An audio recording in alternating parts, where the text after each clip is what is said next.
Yes. Oh, what do you want, Mom? We are McDonald's. Yes, we are. We're here to get your McDonald's orders. Parker needed me to come in 8 hours early because everybody from Spokane's not gonna be able to work. Yeah. We're gonna have 2 orders all day long. Nobody's driving this. Whoa, look at this guy. The only people that are gonna be customers are the people that can walk there. Like What'd they say about Zach Designs? It's just closed?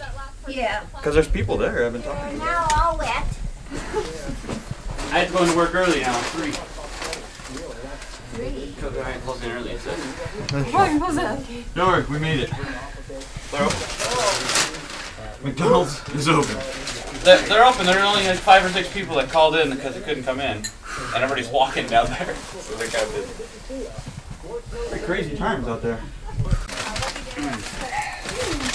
Serving breakfast. Delicious.